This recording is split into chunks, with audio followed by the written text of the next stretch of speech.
दोस्तों, जय भीम, जय भारत, जय संविधान, नमो बुद्धाय।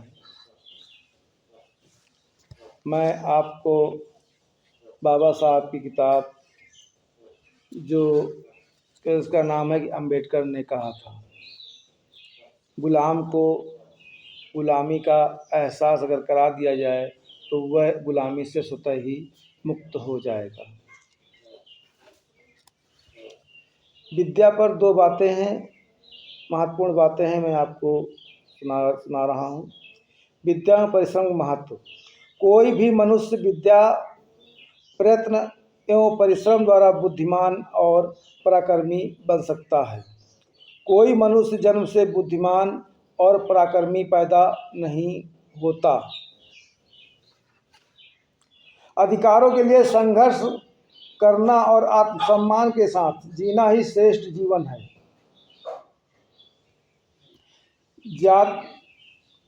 अब जातिवाद पर 18 बातें हैं जो इस प्रकार हैं। जातिवाद को समाप्त करके ही स्वराज को सुरक्षित रखा जा सकता है। जैसे ऊंची नीची जमीन से अच्छी पैदावार की आशा नहीं की जा सकती, उसी प्रकार समाज में ऊंच नीच की भावना के रहते राष्ट्र की प्रगति नहीं हो सकती। अस्पृश्यता गुलामी से भी बदतर स्थिति है।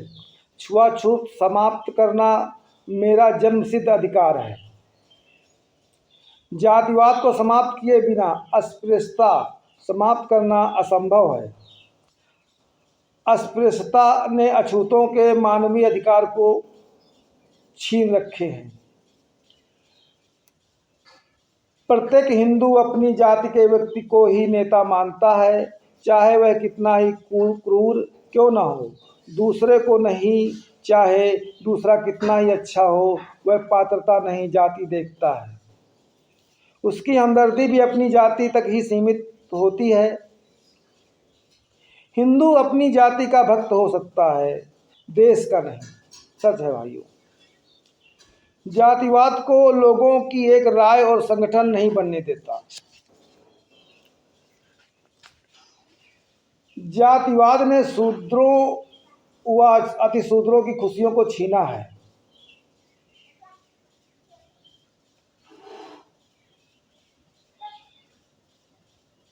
उनके स्वाभिमान की भावना को कुचला है। हिंदू जातियों का समूह एक किला नहीं, बल्कि आपस में लड़कर नष्ट होने वाले समूह हैं, जो अपने स्वार्थ के लिए लड़ते रहते हैं। जात पात के रहते न समाज संगठित हो सकता है और न उसमें राष्ट्रीय भावना जागृत हो सकती है। सवर्ण हिंदू मुसलमानों के साथ झगड़ा करते समय ही दलितों को हिंदू मानते हैं, अन्यथा नहीं। जाति व्यवस्था ने जाति की पवित्रता नहीं बनाई, बल्कि समाज को टुकड़ों में बांटकर लोगों का मनोबल गिराया है। देश की सभी समस्याओं की जड़ जातिवाद है। ध्यान देना दोस्तों, आज हमारा भारत जो गरीब है, केवल जातिवाद का कारण। भारत हमारा बार बार गुलाम होता है, केवल जातिवाद के कारण। देश सभी समस्याओं की जड़ जातिवाद है। जातिविहीन समाज की स्थापना के बिना राजनैतिक आज़ादी व्यर्थ है। वर्ण और जातियां राष्ट्र विरोधी हैं। इनको नष्ट करके ही हम एक राष्ट्र बन सकेंगे। जब तक जाति प्रथा अस्तित्व में रहेगी, तब तक आपको हिंदू धर्म और हिंदू समाज में समान दर्जा मिलना असंभव है। मैं जिस समाज में अब समाजी सुधार के बारे में बता रहा हूँ। समाजी सुधार की बातें 13 बातें लिखी बाबा साहब ने। मैं जिस समाज में पैदा हुआ हूँ, यदि उसकी समस्याओं का अंत करने में असफल रहा तो अपने को गोली मारकर जीवन का अंत कर लूँगा। सामाजिक प्रगति राजनैतिक प्रगति पर निर्भर होती है। हमें खून खराबे की चिंता नहीं है, बल्कि अपनी सभ्यता और संस्कृति की रक्षा की चिंता है। इसलिए हमें भेदभाव रहित समाज की स्थापना के लिए प्रयत्न करना चाहिए। सभी मनुष्य एक समान हैं, अतः एक मानव का दूसरे मानव द्वारा शोषण मानवता के खिलाफ है। इसलिए सभी मनुष्यों को एक दूसरे की भलाई करनी चाहिए। मैं ऐसी समाज रचना चाहता हूँ जो समता, स्वतंत्रता व भाईचारे की भावना से भरी हो। समाज को बचाना है तो पाखंडवाद को मिटाना होगा।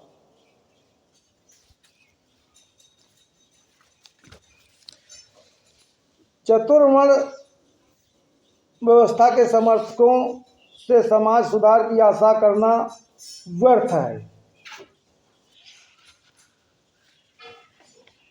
जहां सहनशीलता की सीमा समाप्त होती है वहीं क्रांति का उदय होता है। मैं शांति का समर्थक हूँ जो न्याय पर आधारित हो। ब्राह्मणवादी सामाजिक व्यवस्था षड्यंत्र पर आधारित है जिसे मैं स्वीकार नहीं करता। ब्राह्मण कुछ लोगों को अधिक समय तक मूर्ख बना सकते हैं और अधिक लोगों को कम समय तक, पर वे सभी लोगों को हमेशा के लिए मूर्ख नहीं बना सकते। कितना सत्य कहा है बाबा साहब ने। हिंदू सोसाइटी उस बहुमंजिले मकान की तरह है जिसमें प्रवेश करने के लिए न सीढ़ी है न दरवाज़ा। जो जिस मंजिल पर पैदा हो जाता है उसे उसी मंजिल पर मरना होता है। लोकतांत्रिक देश में लोकतांत्रिक संविधान लागू होने के बाद गैर बराबरी वाली जाति व्यवस्था जीवित रखना देश की शान पर काला धब्बा है और बहुजन समाज की भावनाओं को ठेस पहुंचाना आत्मघाती होगा।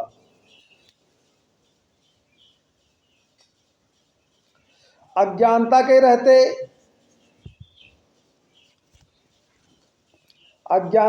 रहते आत्मसम्मान की भावना उत्पन्न नहीं हो सकती। शिक्षित बनना मनुष्य के चहुमुखी विकास के लिए आवश्यक है। महिलाओं के बारे में 4 बातें लिखी। जब तक हमारी महिलाएं आंदोलन में भरपूर हिस्सा नहीं लेती